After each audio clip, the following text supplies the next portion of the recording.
Think you could take on the $6 million man, you little piece of shit. Sorry about that. I was just playing my Steve Austin doll. Hi, I'm the Classic TV Reviewer. I'm here to talk about a show today that changed the way a lot of TV shows came in the 1980s. This show, of course, is Miami Vice. Miami Vice was a show starring Don Johnson and Philip Michael Thomas. Like I said, I'm going to say I live in a small town called Ceres, California. And I remember, as a little kid, seeing guys dressed up like Sonny Crockett or, Tubbs, It was just such a different time. I remember the music. Sheena Easton was married to Sonny Crockett in an episode. This show, it's really hard. It changed fashion. It changed music. It was an influential show of the 1980s. Hey. Yeah? Are you talking about the Incredible Hulk? What, the Bill Bixby one? Yeah. No, I'm not talking about that. What makes you think I'm talking about that? You're talking about it being an influential show in the 80s. That show technically started in 1978. I don't want any part of this review. Yeah, screw you, hippie. Sorry about that. But basically, this show, Miami Vice, took on the one thing a lot of shows didn't do. It talked about drug lords, about being undercover, taking these drug lords out. It was, to me, the show that really was doing something different at the time. Nobody else did it. You look at a lot of the shows, and what kind of undercover cop drives a Ferrari? Can I count any hands? Because I can't think of any cop that owns a Ferrari.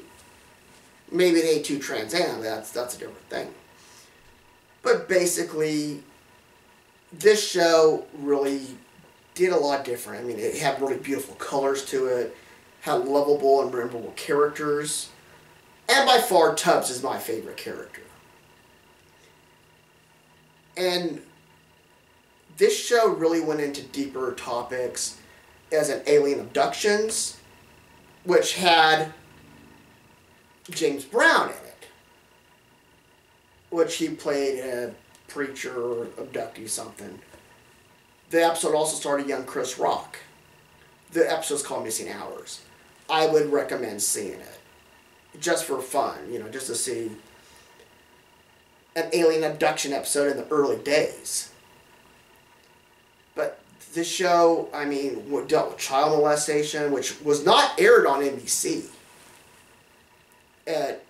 They ended up showing the last prior episodes on USA. So that's kind of where they showed them. But I think there was like 5 episodes that did not air on the network. And like I said, we had Edward James Olmos, this cast, Olivia Brown, I believe her name was. You had a lot of really good actors in this show. And that's why a lot of people remember it. You felt like you were watching and knowing these characters. You wanted to see that guy get took down.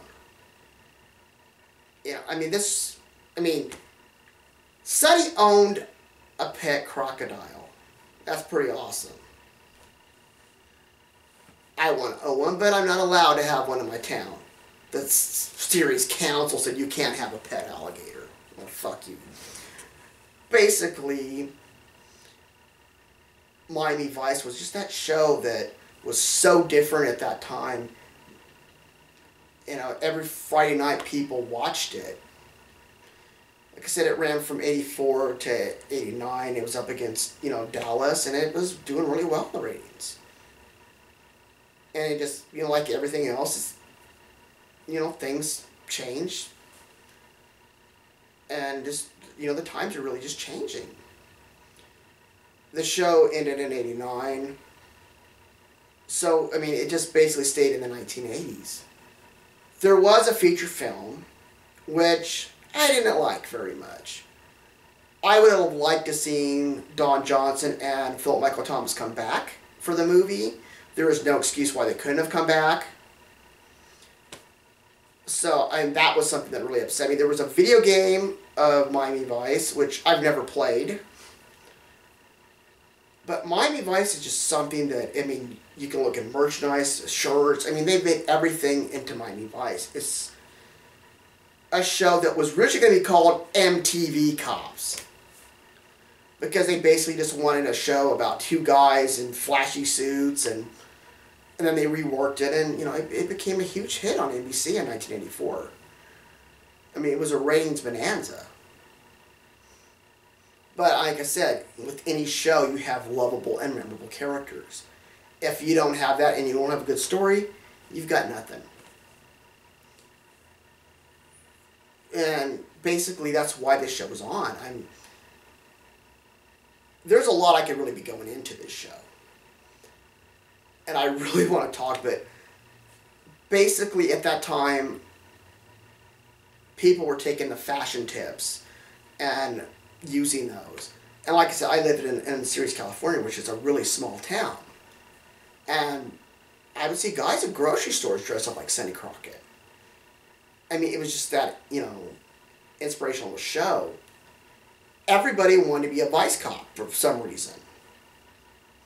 And there were other popular shows that people were also taking fashion tips from, or like Magnum P.I. Really, the guy just wears a Hawaiian shirt and some shorts. Really, that's a fashion tip?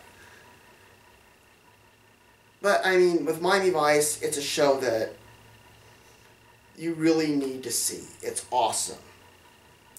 I mean, it started off with a TV movie directed by Paul Michael Glazier, which was, I think, half of it was. That's where it started, and then they gave it its own TV series. Edward James Olmos came in the latter of the first season, because they had this actor that did not want to be a part of it anymore. You know, it just was so memorable. And I'm almost at a lost for words just talking about Miami Vice. It was one of the best shows I've ever, you know, I mean, it's one of the best cop shows. And, like I said, Philip Michael Thomas is great, Don Johnson is great, but I really like Philip Michael Thomas's character. He just was so cool, and he was, you know, really great as Tubbs. But everyone needs to see this show and give it a chance. And then say the movie's like, that movie, you know, isn't very good. It's not like the Starsky and Hutch movie where it's a spoof of the original TV series. The movie was just a blatant cash cow on the TV series. But I strongly recommend seeing Miami Vice and you getting to know Crockett and Tubbs and all the other characters. You know that Crockett was divorced. His wife left him. And there's an episode where another man wants to adopt his son. And Crockett basically says, screw this. Because his wife's, you know, going to get married again. And why? That's his father. Why would, you know, especially if you're around. There was an episode which Crockett lost his memory and he thought he was his, you know, his undercover personality. And I know people losing their memory is something common in a lot of TV shows. But there's been a few that I thought did it really well. And this is one of them. The Six More Man did it well. And Knight Rider did it well.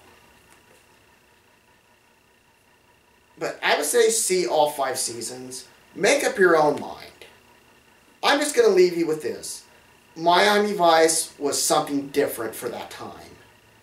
It was different. They did drugs. They had, you know, all kinds of things, dealt with rape. All kinds of different type of violence that weren't being shown at that time.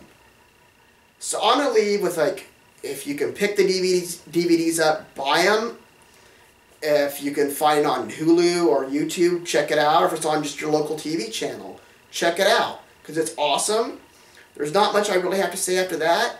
So trust me, I know what I'm reviewing. And the next time I'm back, we will be talking about Halloween episodes. So see ya. Appearance on the show. It's the one show, if you bring up 80s TV series, everyone has talked about.